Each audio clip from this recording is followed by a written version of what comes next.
Hey there from Bugeye guys. This is a very special Bugeye, one that's been in one family forever, and it was an Idaho-based car. Now it's a Boston-based car.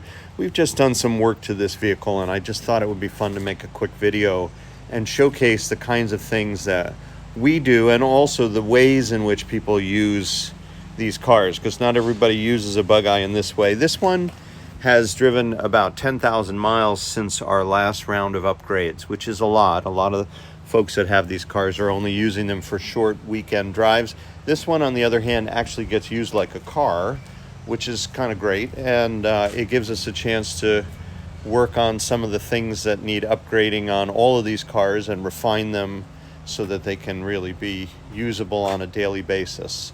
And in this video, I want to show you a couple of those products. This in particular came to us with a camber variance that was somewhat common on these cars. You can see here, I hope you can see that the camber is just slightly negative. It's difficult to see without a gauge, but you'll have to take my word for it, because when the car came here, it was definitely positive, and more positive on one side than the other. And what we've done is we've put in adjustable control arms that allow us to get a slightly negative camber, and more importantly, allow us to equalize both sides.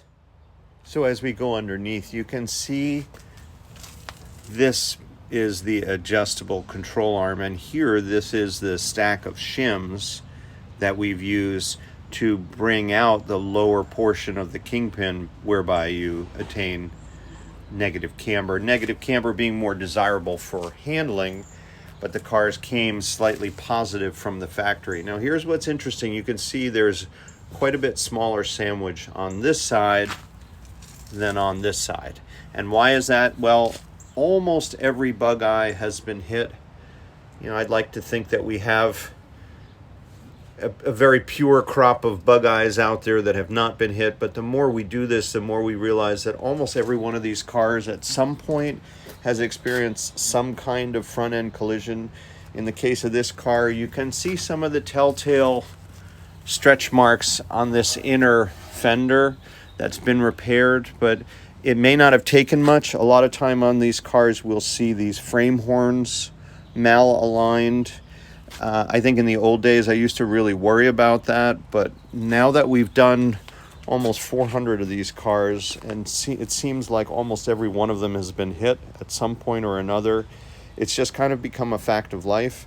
This car drives beautifully. It drove quite well before we made this adjustment, and it's even better now. And so, you know, this is more in the fine-tuning category, and as a result, it's just a luxury to have this product.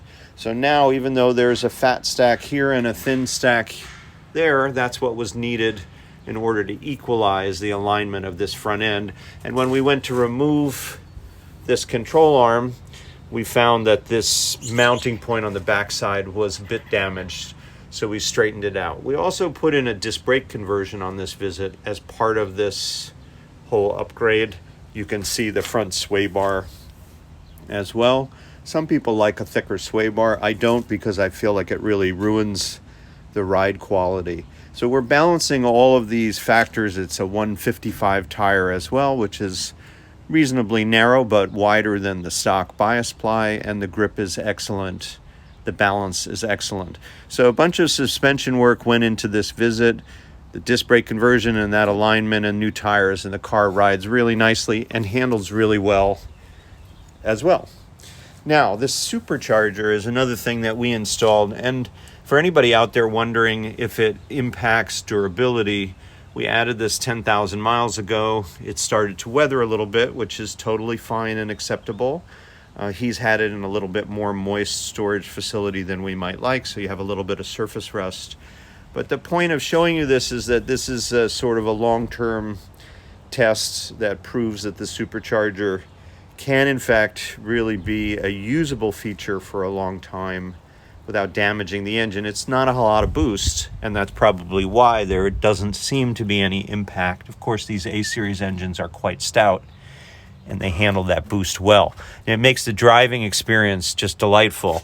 You have this really nice additional torque from that supercharger. The 3 pounds of boost is just enough to enhance a 1275 engine that much more and make it a delightful driving machine.